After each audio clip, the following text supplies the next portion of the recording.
আসসালামু আলাইকুম।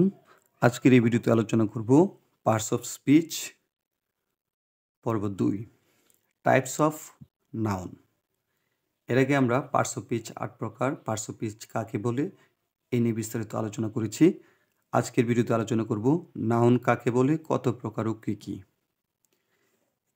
অর্থাৎ নাউনের প্রকারভেদগুলো আমরা পরবর্তী ভিডিওতে আলোচনা করব। আজকে আমরা জেনে নিব নাউন কাকে বলে, কত প্রকার ও কী কী। নাউনের বাংলা হচ্ছে বিশেষ্য।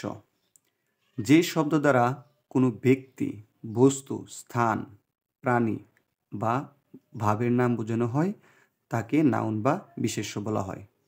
অর্থাৎ কোনো ব্যক্তির নাম, বস্তুর নাম, স্থানের নাম, প্রাণীর নাম বা ভাবের নাম বোঝানো হয়। যেমন রহিম একটি ব্যক্তির নাম, বুক বস্তুর নাম, ঢাকা স্থানের নাম, হ্যাপিনেস মানে সুখের একটা ভাব বোঝায় আর কি, মনের একটা ভাব প্রকাশ করা হয়। তাহলে নাউনের ক্লাসিফিকেশনকে আমরা এভাবে করতে পারি।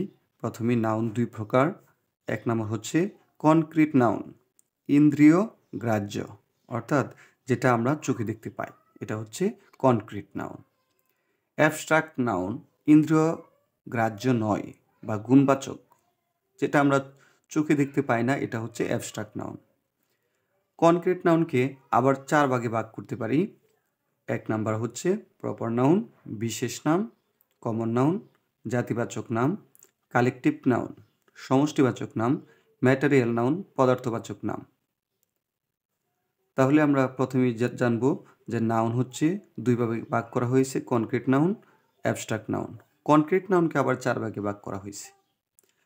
আবার কোনো বইয়ে দেয়া আছে নাউনকে ৫ ভাগে ভাগ করা হয়েছে। এক নাম্বার হচ্ছে প্রপার নাউন, ২ নাম্বার হচ্ছে কমন নাউন, ৩ নাম্বার হচ্ছে কালেকটিভ নাউন, ৪ নাম্বার হচ্ছে ম্যাটেরিয়াল নাউন, ৫ নাম্বার হচ্ছে অ্যাবস্ট্রাক্ট নাউন। এই ৫ ভাগেও ভাগ করা যায়। অর্থাৎ কনক্রিট নাউনকে আমরা না লিখে কনক্রিট নাউনের জায়গায় এই ৪টি নাউন লিখব এবং অ্যাবস্ট্রাক্ট নাউন ৫ নাম্বারে দিয়ে দেব। এভাবে আমরা নাউনের ক্লাসিফিকেশন করতে পারি। পরবর্তী ভিডিওতে দেখা হবে এবং কথা হবে proper noun, common noun, collective noun, material noun, abstract noun, concrete noun, এই ৫টি নাউনের কাকে বলে, কত প্রকার ও কী কী সংজ্ঞাসহ আমরা পরবর্তী ভিডিওতে নিয়ে আলোচনা করব। সবাই ভালো থাকুন, সুস্থ থাকুন। আল্লাহ হাফেজ।